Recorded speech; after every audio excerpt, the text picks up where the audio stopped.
Hey everyone, welcome to Locked On Lakers for Thursday. Brian Kamenetsky, Andy Kamenetsky. Wednesday was Valentine's Day, and the Lakers fans had all their hearts for Rui Hachimura. We'll explain why next. You are Locked On Lakers, your daily Los Angeles Lakers podcast. Part of the Locked On Podcast Network, your team every day.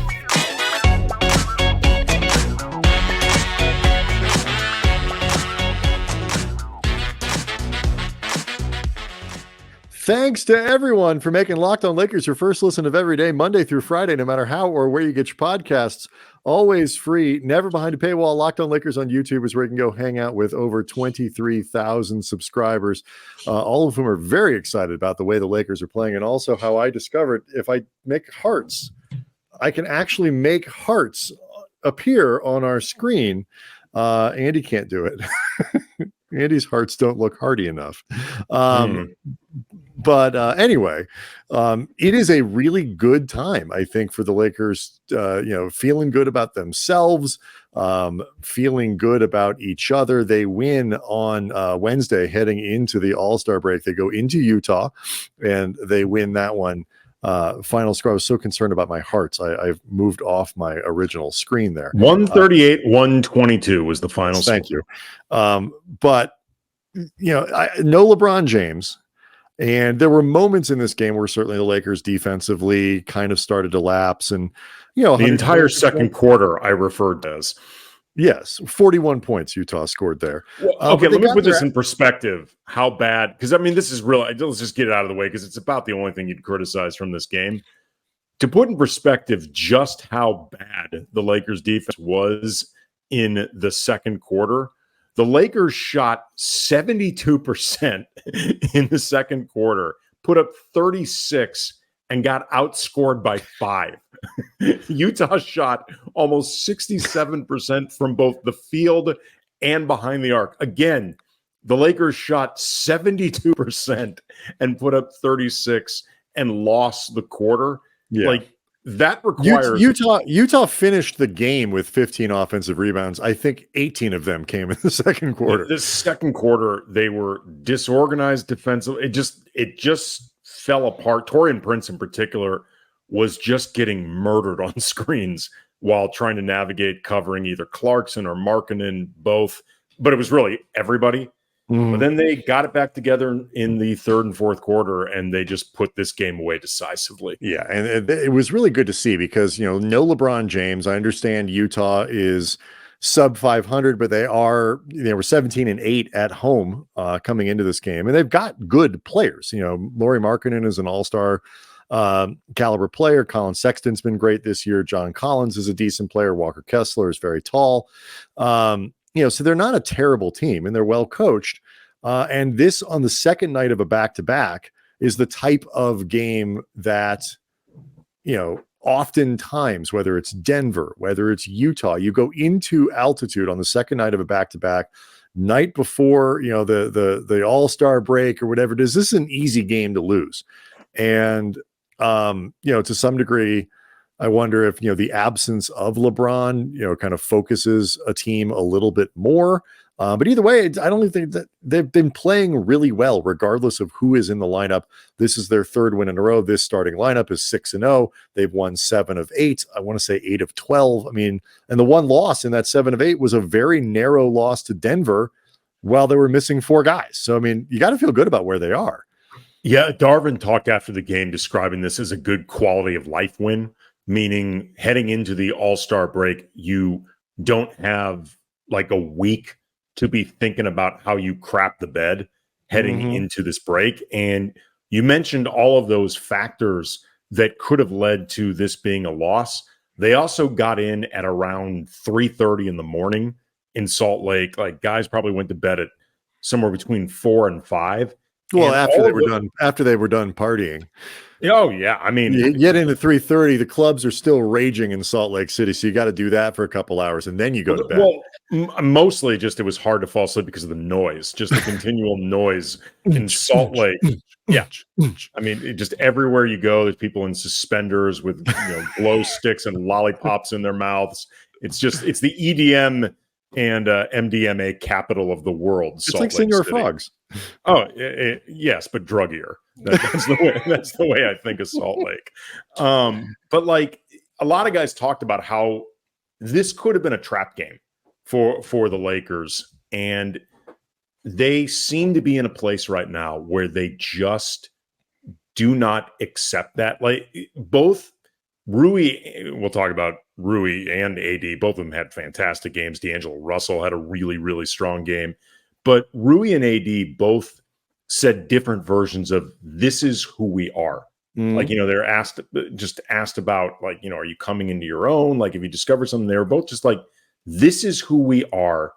We need to meet who we are, essentially. But like, this is the team we not only can be, it's a team we're supposed to be.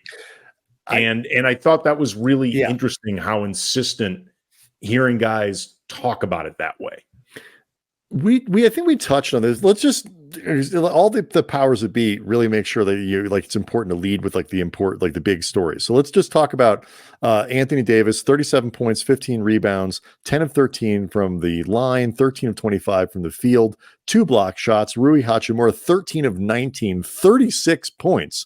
6 of 8 from 3-point range, 4 of 5 from the free throw line. So there we go. We've mentioned these guys, and we'll talk about them in more detail in the second segment. But I think what you're talking about is really crucial, because the Lakers have spent a lot of time this season leaning into an identity that looked more like last year.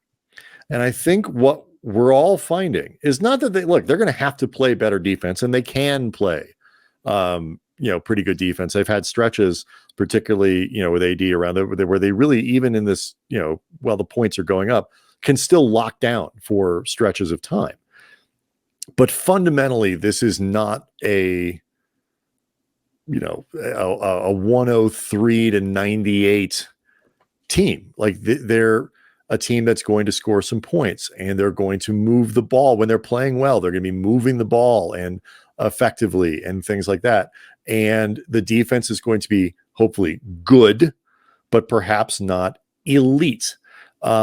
And that can happen even while a lot of the players are the same guys from last year. Your identity isn't always going to be exactly the same from year to year, even when your players are similar. It's interesting. I don't entirely agree with you, just because you're saying this as they're missing a lot of their important defensive players. True. So, I mean, in theory, if they have all hands on deck, they should be able to find more of a balance, particularly when you have Jared Vanderbilt back, who, other than AD, is the most important defensive player on this team. Fingers crossed he will play again this season, but Cam Reddish has ways that he can help the defense. Max Christie has ways that he can help the defense.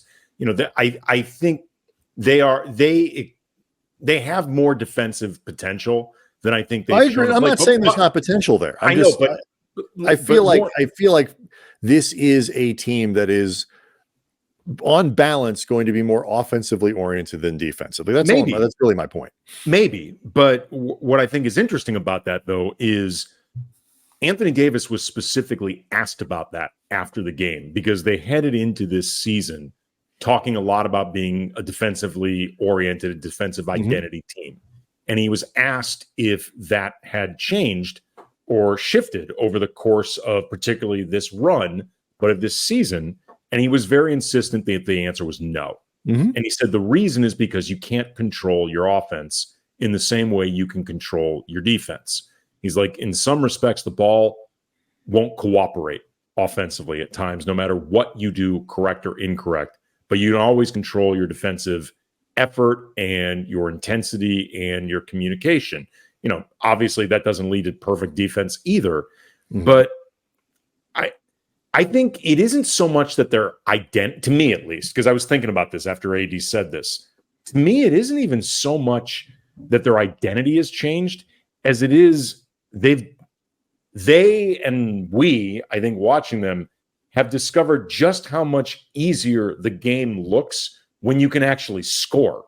Like, I don't even think it's necessarily that their identity changed as much as it's like they added a skill, and the skill is called scoring. Like, right, but before they couldn't do it at all. It's a good point you're making. I want to keep into this because I do think it's critical. Like this notion of them feeling like they understand what they are and are playing at the caliber. And a lot of this actually gets to, the resurgence of D'Lo, the game that Rui had, even against Detroit, against New Orleans, where he didn't put up 36 in those games, but he was productive. And so we're starting to see players play to their potential, which allows them to score. So let's keep on this, and we'll talk some Rui and some AD next.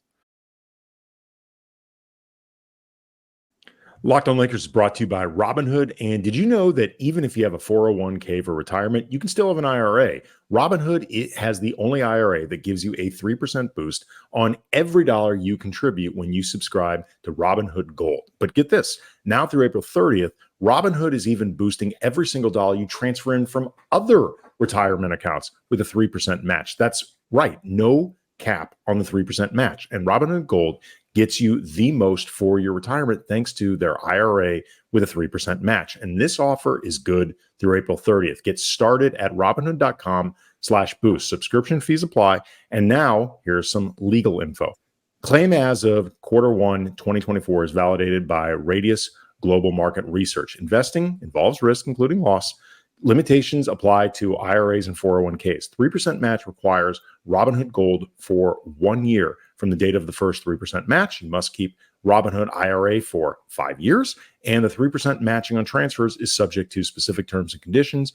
Robinhood IRA is available to U.S. customers in good standing. Robinhood Financial LLC, member SIPC, is a registered broker-dealer.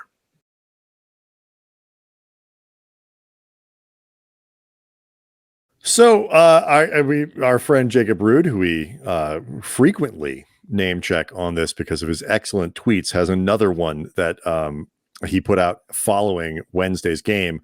Here's a list of the Lakers teammates who scored 35 points in the same game. Jerry West and someone named Krebs. I apologize, I don't know who that is. West and Barnett, West and Rudy LaRusso, West and Baylor, West and Chamberlain, Abdul-Jabbar and Goodrich, Magic and Wilkes, Kobe and Shaq, LeBron and AD. To this list, you can now add, and this is, I would think this would be like, if Rui saw this, he would think this is pretty cool. This is basically all Hall of Famers and Krebs, and now Rui Hachimura, Anthony Davis and Rui Hachimura on a team as storied as the Lakers to have that kind of night is really impressive. And I think we talked about it a little bit for Wednesday's show. Part of what will allow the Lakers to reach their full capacity and what has allowed them to play better is like they need Rui to be more productive. And we've seen what it looks like over the past 3 games or so. What it brings to this team, really since that 2-point game against Denver, he's gone for 21, 15, and now 36. It's been so much better, and the difference is incredible. Yeah, just to make sure everybody knows, the 36 for Rui is a career high, as well as the 6 3-pointers made in a game, also a career high. Rui talked afterwards about just the comfort that this team has right now he mentioned the lineup, but I got the impression he means just everything that comes from this starting rotation and then the rotation that they have moving on from there.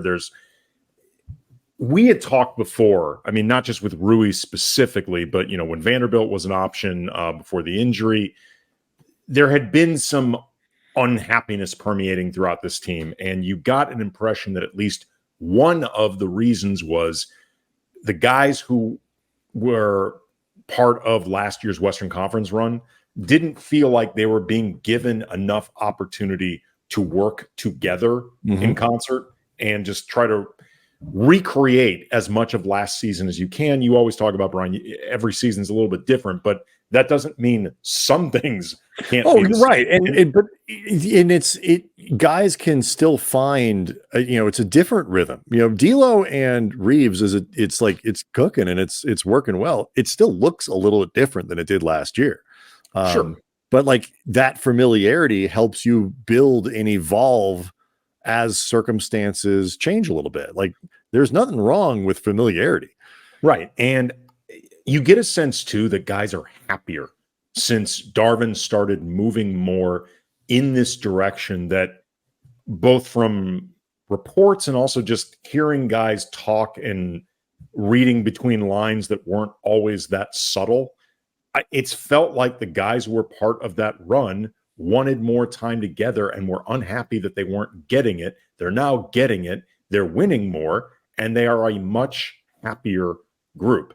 And, Rui in the meantime was just phenomenal in this game. Like somebody needed to step up in LeBron's absence. That wasn't just Anthony Davis, because that's just what you expect from your best player. And AD, the last time they were in Utah, AD played bad.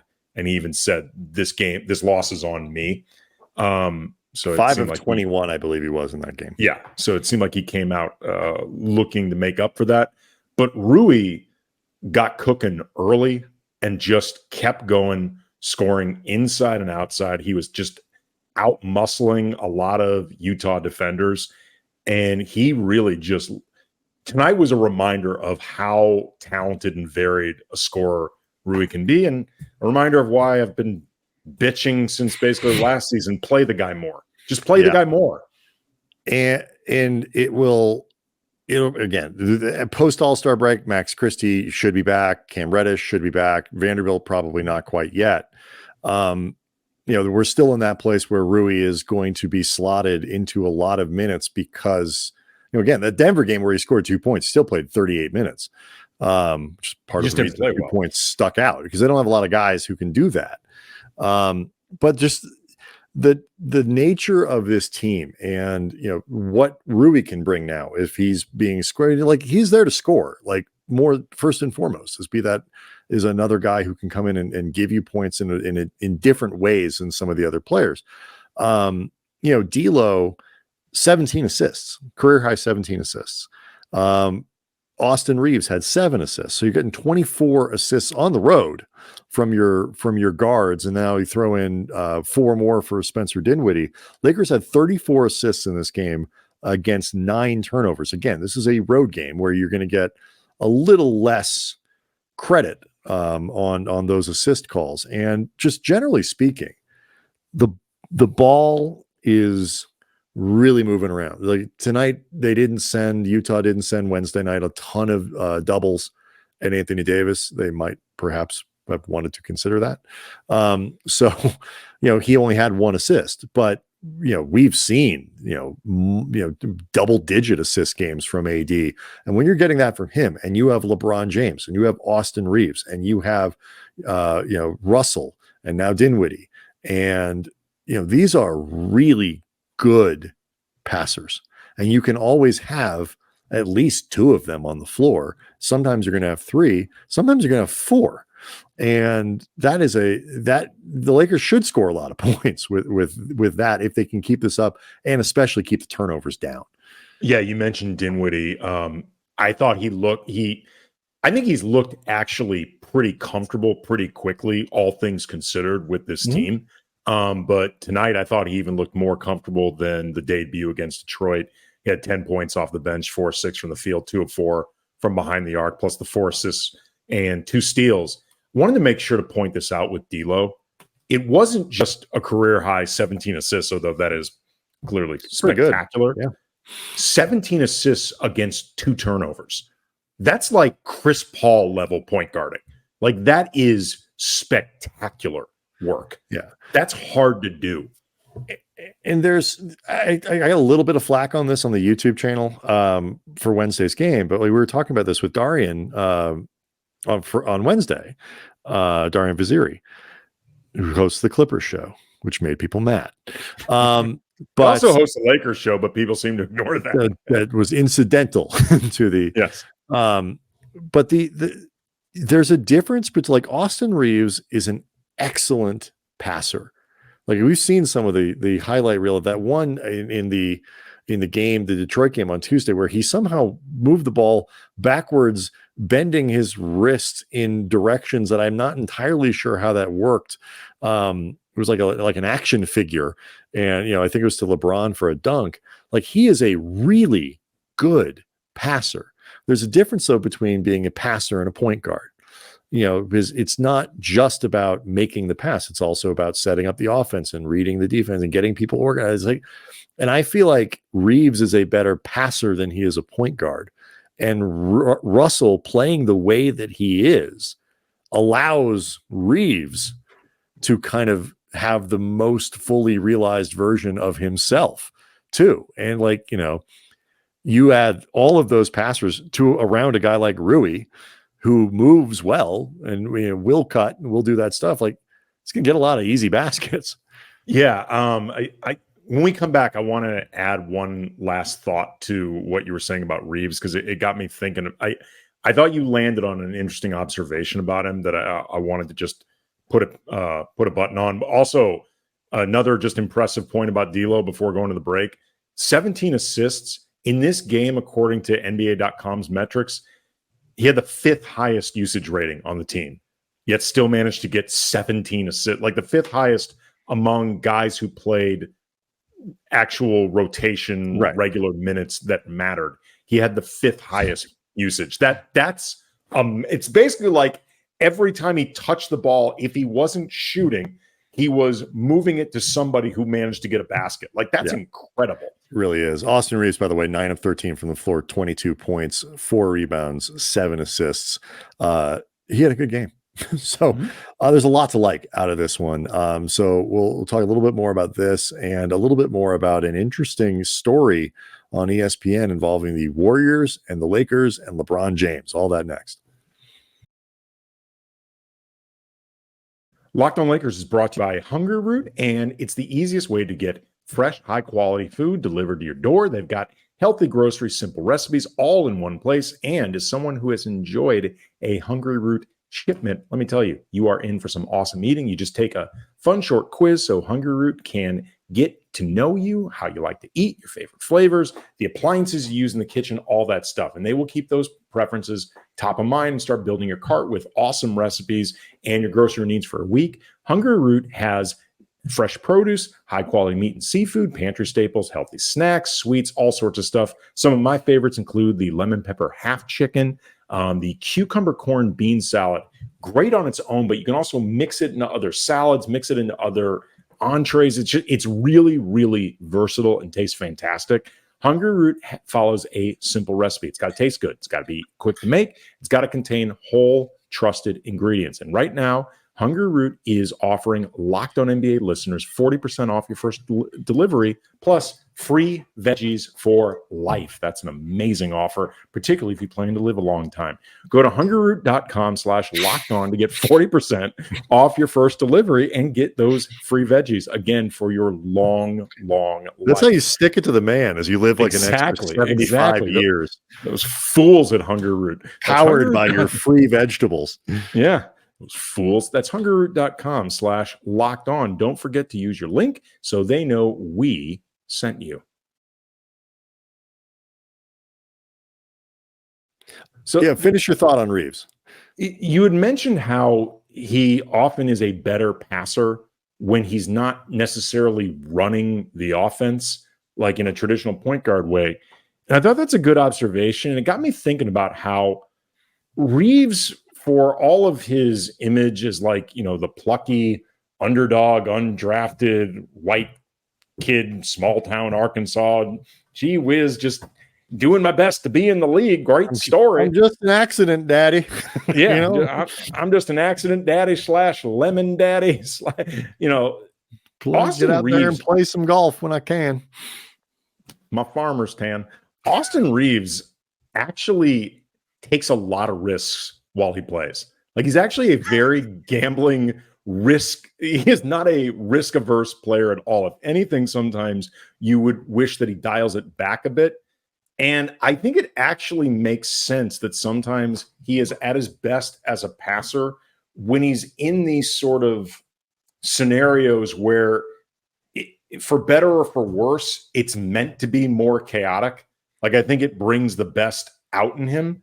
Like, sometimes I think if it's simpler, he tries to do a little bit more than is necessary because he's just kind of a risky player. Here's how I would put it. Austin Reeves, the human, he is confident. He is all of it, which he deserves to be. He's in the NBA. He just played for the U.S. in the World Cup. It's like, he's really good at basketball. He should be confident in but he doesn't seem like an arrogant person. He has his game is very arrogant. Oh yeah, there's a lot of arrogance in Austin Reeves' floor game. Like there, in like the sort of the audacity of the shots, in the types of things, the contact that he draws, the way he does some of the passes he makes, there's some of the threes that he'll hoist, and that's how he plays. Like it's a swagger, it's an arrogance or whatever, that if he was not a sort of I know we spent a lot of the preseason talking about how Austin Reeves is, he's put on muscle and gained weight and all these other things. He still looks like a noodle-armed kind of guard version of Nikola Jokic in some ways, sort of. But if he didn't look like that, if he was built more like some sort of basketball straight casting, central casting, I should say, we'd probably describe him differently in many ways. But there's a tremendous arrogance to how he plays in the best way that player, a lot of stars have. I think that's just kind of who he is. It is, but I think in some respects it leads to the chances that he takes, and sometimes those chances turn out fantastic. Sometimes they lead to trying to strip Nikola Jokic from behind and leaving Michael Porter Jr. really open in a 5-point game with a minute left. Hypothetically speaking. Right.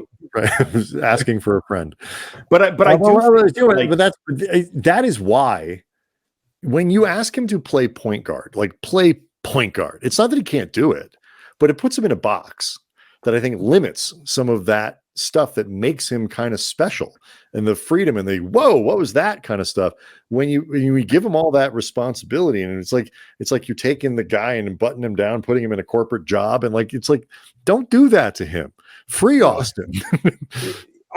There are times where I feel like Austin will look to be creative with what he's doing when creativity is not necessary. Sure. Just go make a play. Again, for better or for worse, because there are times when he will throw some really creative passes or make some creative moves in the lane. I'm not saying this as a criticism entirely of Reeves, but it just, the way you described it got me thinking kind of about who he is as a player and why I thought your observation made sense. Yeah, thank you. Sometimes panache, as you say, sometimes panache is not required. No. So I had a really interesting conversation with Jackson Gatlin, the host of Locked On Rockets, who also hosts the Locked On NBA show. I think 3 days a week, doesn't he? This is a couple days a week at least. I think it's 3. Where we were just talking off air during this sort of time of discontent, getting towards the deadline about LeBron, and what kind of hypothetically, how could you trade LeBron? Not would you, not how could you trade LeBron? Literally, what kind of deal could you construct? And one of the teams that we sort of thought about that was maybe it could work here were the Golden State Warriors.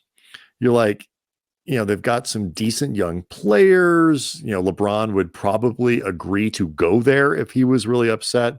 The idea of playing with Steph would be kind of cool. It's a great organization, and so on and so on and so forth. Maybe they could put a package together with Kuminga and Moody and Pods and Pajimski and whoever it is.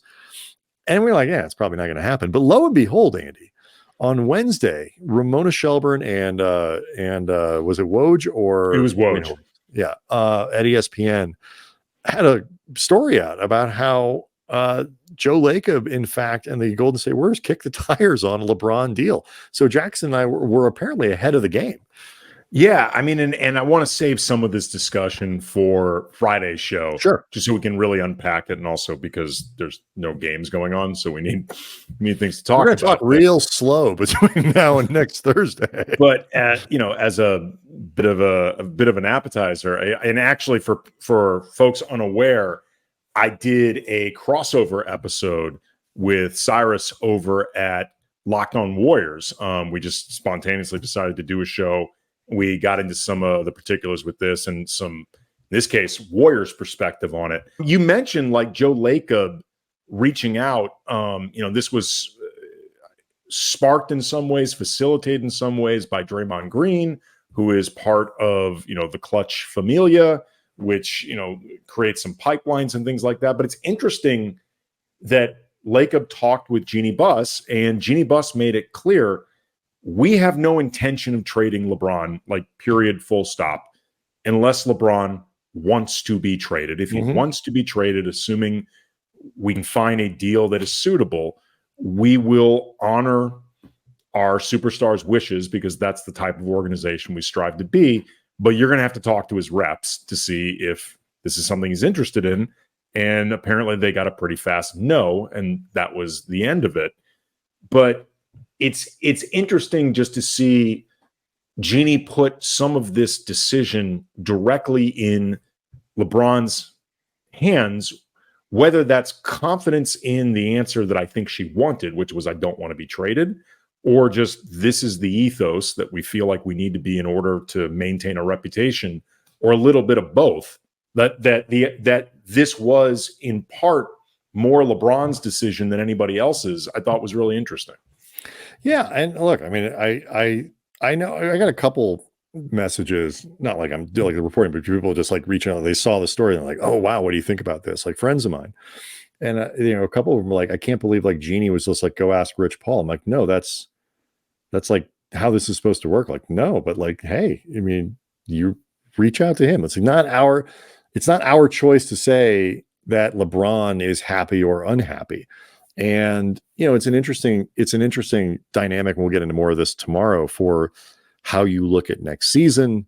This idea that, somehow not getting a Royce O'Neal or something. I keep using him both as a literal and a figurative representative of what they didn't do at the deadline is really going to fundamentally impact LeBron in one way or another for the choice he's going to make. He understands what this organization is trying to do and either believes in it or doesn't, or believes in it enough that he doesn't want to leave his family for a year, towards the end of his career and all that stuff. So I also think it's like just fascinating, like the notion of like how difficult it is to trade LeBron, like to come up with a deal. Because if you're the team that's getting him, on the one hand, it's LeBron. He's still elite. He's still all NBA, probably second team.